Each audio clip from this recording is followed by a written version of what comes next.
की बात है, मेरा वक्त बचेगा कि क्या शौक के तौर पर तस्वीर बनवा सकते हैं? नहीं बनवा सकते।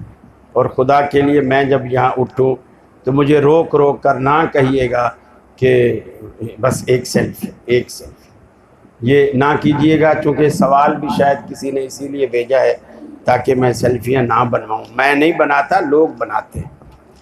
दीन समझने के लिए तकलीद ज़रूरी है। तकलीद दीन का बेड़ा गर्क कर देती है, दीन का बेड़ा गर्क कर देती है। तकलीद ज़रूरी नहीं है, बल्कि तकलीद करनी ही नहीं चाहिए। मुझे बताइए, इमाम अबू हनीफा रहमतुल्लाह, इमाम मालिक, इमाम शाफी, इमाम अहमद बिन हम्बल, इनसे पहले कोई मुसलमान थे कि नहीं थे? थे।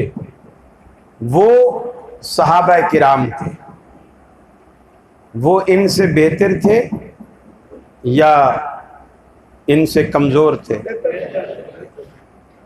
वो किसकी तकलीद करते थे? किसी की तकलीद किसी की नहीं करते थे। और वो तकलीद ना करके इतना भरा, तकलीद ना करके वो अच्छे हैं, तो हम तकलीद ना करके बुरे कैसे हो जाएंगे? सोचने की बात। रखा रहे, वक्फे वक्फे से पिएंगे।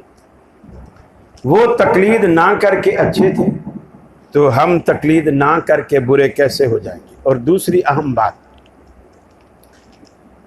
मज़ेदारी की बात, इमाम अबू हनीफा रहमतुल्लाह अलैह का कोई इमाम नहीं है, वो किसी के मुकल्लिद नहीं है, फिर भी वो अच्छे हैं। लोग कहते हैं कि वो तो भाई इमाम थे, तो पैदाइशी इमाम तो नहीं थे ना, इमाम तो बाद में लोगों ने बनाया, पैदाइशी तो इमाम नहीं थे। पहले तो ऐसे आम लड़के थे जैसे मोहल्ले में होते हैं, क्रिकेट नहीं खेलते होंगे, गुल्ली डंडा खेलते होंगे, आम जैसे लड़के होते हैं। फिर पढ़े लिखे, फिर दीनदार हुए, फिर फतवे देने शुरू किए, फिर लोगों में मशहूर हुए। तो वो उनका कोई इमाम नहीं है। तो मैं आपसे पूछता हूं, वो जब बगैर इमाम के इमाम बन सकते हैं, तो हम बगैर इमाम के इमाम नहीं बन सकते? हम भी बन सकते हैं। वैसे माशाल्लाह देखो, इन्होंने हम नमाज पढ़ाई है, तो ये इस मस्जिद के इमाम, ये जो भी नमाज पढ़ाते हैं वो मस्जिद के इमाम है। मैं भी कराची में नमाज पढ़ाता हूँ, मैं भी इमाम, सारे इमाम। तो इसमें कोई, अल्लाह अकबर। गैर मुस्लिम का ज़बीहा खा सकते हैं? जी, गैर मुस्लिम का ज़बीहा खा सकते हैं, लेकिन गैर मुस्लिम में हिंदू सिख शामिल नहीं है, सिर्फ अहले किताब, यहूदी और ईसाई, इनका ज़बीहा खा सकते हैं, हिंदू सिखों का नहीं। मेरी उम्मत के वली का मकाम बनी इसराइल के नबियों जैसा है, क्या ये दुरुस्त है? रसूलुल्लाह सल्लल्लाहु अलैहि वसल्लम का ये फरमान मौजूद नहीं है। क्या सैयद ज़ात का होना अफजल है और सैयद लड़की का निकाह गैर सैयद से हो सकता है? देखिए, अफजल आप इस एतबार से कह सकते हैं कि ज़ाहिर बात है वो ख़ानदान रसूल है, तो ज़ाहिर बात है ख़ानदान रसूल हमारे ख़ानदान से बेहतर है, अफजल है। इस एतबार सैयद लड़की का निकाह गैर सैयद से, रसूलुल्लाह सल्लल्लाहु अलैहि वसल्लम की फूफी ज़ात बहन थी हज़रत ज़ैनब, हज़रत ज़ैनब, उनका निकाह रसूलुल्लाह सल्लल्लाहु अलैहि वसल्लम ने अपने आज़ाद करदा गुलाम हज़रत ज़ैद से किया, और वो सैयद नहीं था। ठीक, मसला समझ में आ गया? मिलाद का खाना हराम कैसे? हालांकि इस पर तो अल्लाह का नाम, ये तो बिल्कुल वही अल्फाज है जो कौकब काड़वी ने कहे। देखिए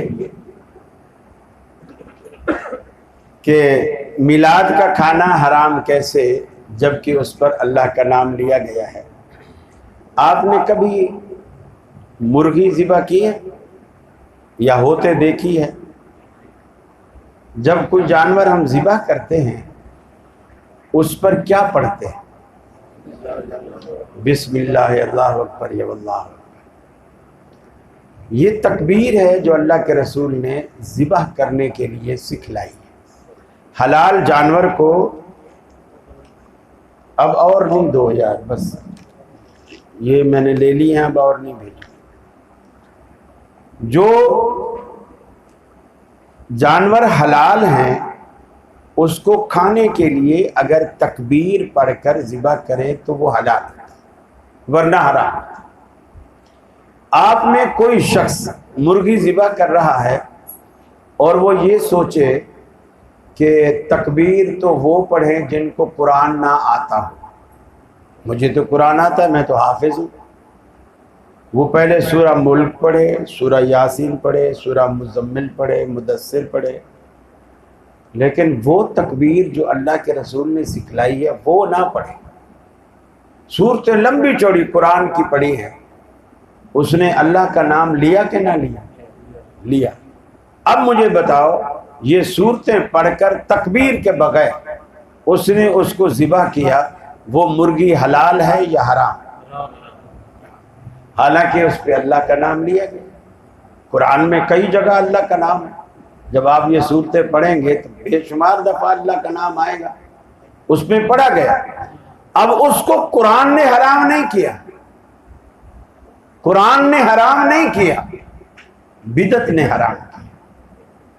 सुन्नत थी तकबीर पढ़ना, हमने जो बाकी सूरतें तकबीर छोड़कर इख्तियार की हैं ये बिदत है, सुन्नत के खिलाफ है। सुन्नत के खिलाफ होने ने उसे हराम किया। खाना जब सामने आए उसको बिस्मिल्लाह पढ़कर खाना है। मौलवी के आगे खत्म आप पढ़वाएं, सूरा फातिहा, सूरा मुल्क, सूरा पता नहीं क्या क्या पढ़ते हैं, और फिर कपड़े में से खुशबू आ रही होती है। मौलवी को पता होता है कि इस कपड़े के नीचे आइटम क्या है, फिर उस हिसाब से सूरत का इंतखाब किया जाता है। अगर कोई बढ़िया चीज़ है, देसी घी वाली और पिस्ते बादाम डले हुए हैं, तो फिर लंबी सूरतें पड़े।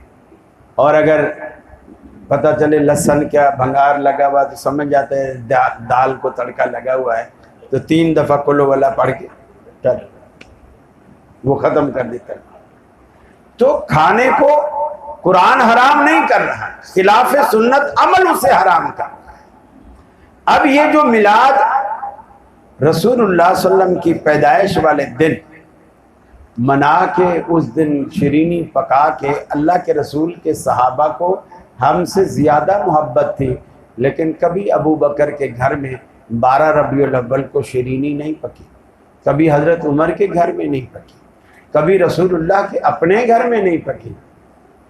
तो ये जो बिदअत होना है ये उसको हराम करता है। मौसीकी सुनना कबीरा गुनाह है या सगीरा, ये तो मुझे पता नहीं, बहरहाल गुनाह है। वैसे एक बात आपको मैं समझा दूं कि ये कबीरा और सगीरा के चक्कर में ना पड़ा कीजिए। जब कोई मौलवी आपको बता देता है ना ये गुनाह सगीरा है, तो आपके दिल में जुर्रत पैदा हो जाती है कि अच्छा ये तो छोटा गुनाह है, कोई हर्ज नहीं, सुनते रहो। आप सगीरा को भी कबीरा समझें ताकि आपको हिम्मत ना हो, आपको जुर्रत ना हो कि आप उस गुनाह को कर सकें। तो इसलिए सगीरा कबीरा के चक्कर में ना पड़े, बस ये गुनाह है और इससे बचें। क्या अहले हदीस कहना खुद को ठीक है? कहना तो जरूरी नहीं, लेकिन होना जरूरी। मैं नहीं कहता आप कहो कि आप अहले हदीस हो, लेकिन अहले हदीस होना चाहिए। कहने का इतना वो नहीं है, होना चाहिए। और होने के लिए मसलन आपका तरीका सुन्नत के मुताबिक हो, नमाज का, चेहरे का, लिबास का, हर चीज़, शादी ब्याह का, खुशी गमी का, आपका तरीका सुन्नत के मुताबिक हो, इसी को अहले हदीस कहते हैं। कहलवाएं भले ना।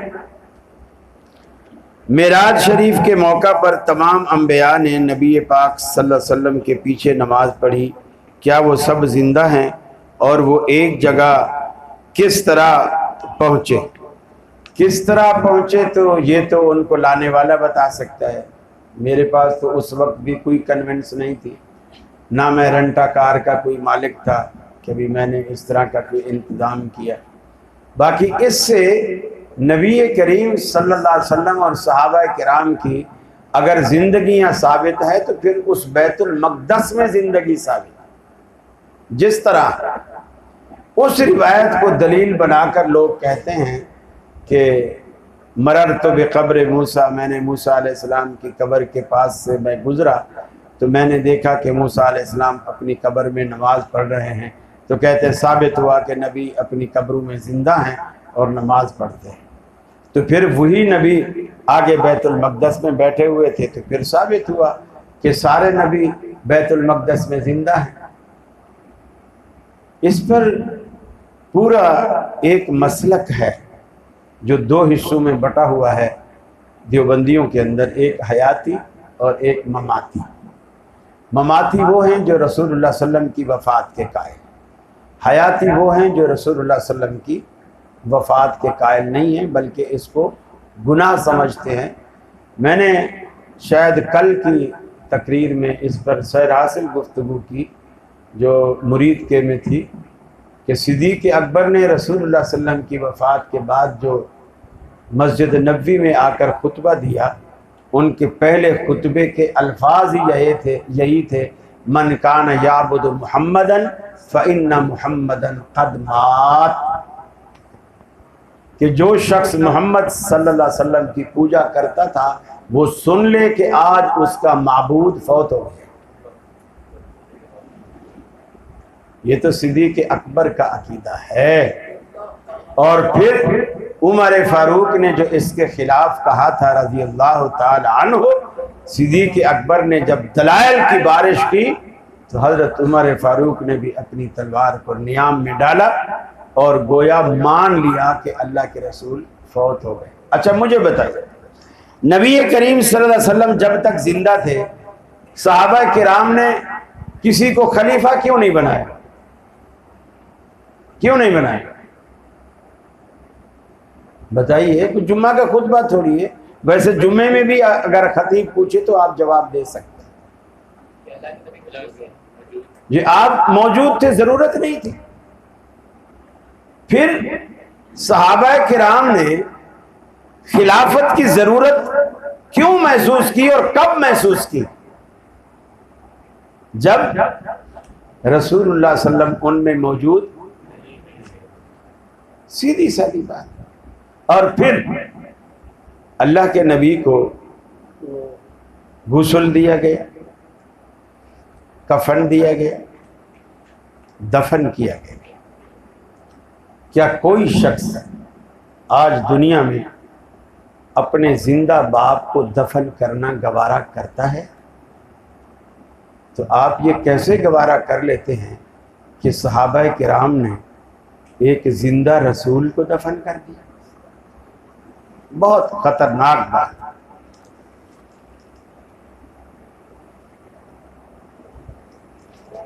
रजब के कुंडों का तो कुंडा हो गया, रजब भी अब खत्म हो गया। मेरा ख्याल है आज 28 तारीख है, एक दिन रह गया, अगले साल फिर इंशाअल्लाह इस तरह पूछेंगे। शब बारात की क्या हकीकत है? कोई हकीकत।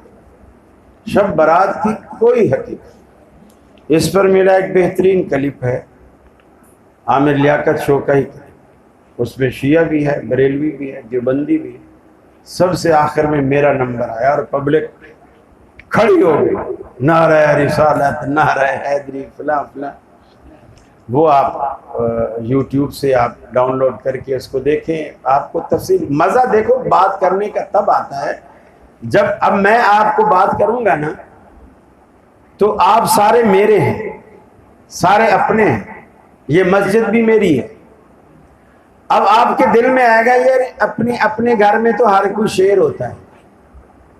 वो जब आप क्लिप सुनेंगे तो आपको मजा आएगा और आपका ईमान ताजा होगा। ना वो चैनल मेरा है, ना एंकर मेरा है, और ना वो सामने मजमे वाले सारे दूसरे मसलक के लोग बैठे हैं और उनमें मैंने बैठकर ये हक बयान किया। शब बारात कोई चीज नहीं, कोई चीज, एक रत्ती बराबर भी कोई फजीलत नहीं।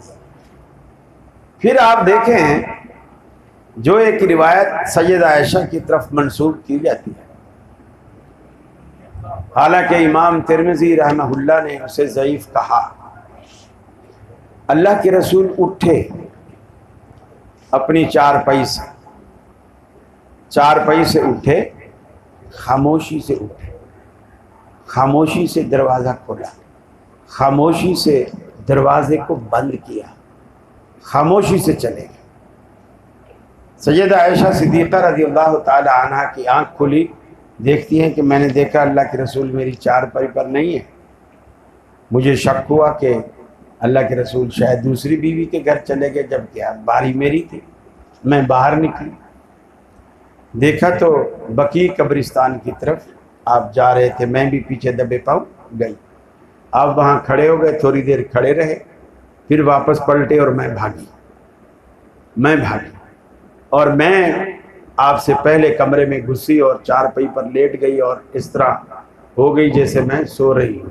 लेकिन भागने की वजह से जो मेरा सांस फूला था, मैं उस चीज़ को छुपा नहीं सका। रसूलुल्लाह सल्लल्लाहु अलैहि वसल्लम आए और आपने मेरे सीने पर हाथ मारा और कहा, आयशा क्या तू ये समझती है कि अल्लाह के रसूल तेरे हक में खयानत करेगा? अब अगर वो रात बरकत वाली थी तो आप ना सहाबा को उसकी फजीलत बता रहे, ना किसी को जगा रहे, ना बीवी को बता रहे, बल्कि दरवाज़ा भी इस तरह खोल रहे हैं। रुवैदन के अल्फाज हैं हदीस में, इतना आहिस्ता से खोला ताकि आयशा की आंख ना खुले। तो वो फजीलत वाली रात कहाँ से हुई? यहाँ तो लोग जगाते हैं, रात को जागो, दिन को रोज़ा रखो, कोई फजीलत नहीं। फिर एक आयत कुरान मजीद की सूरह दुखान की, जिसमें इन्ना अंज़लनाहु फी लैलतिन मुबारका, हमने कुरान को बरकत वाली रात में नाजिल किया। वो कहते हैं बरकत वाली रात 15 शाबान है। हालांकि मुसलमानों का बच्चा बच्चा जानता है कि कुरान पाक रमज़ान में नाजिल हुआ। शहर रमज़ान अल्लज़ी उन्ज़िला फ़ीहिल कुरान, रमज़ान का, और रमज़ान में भी वो एक रात है, इन्ना अंज़लनाहु फ़ी लैलतिल क़द्र, और वो रमज़ान के आखिरी अशरे की 5 ताक रातों में से कोई एक रात है, उसमें अल्लाह ने कुरान नाजिल किया। अगर ये 15 शाबान है तो 15 शाबान तो रमज़ान में नहीं है, तो फिर कुरान में तज़ाद है, फिर कुरान में तज़ाद है। ये बातें सारी है, कोई हकीकत नहीं।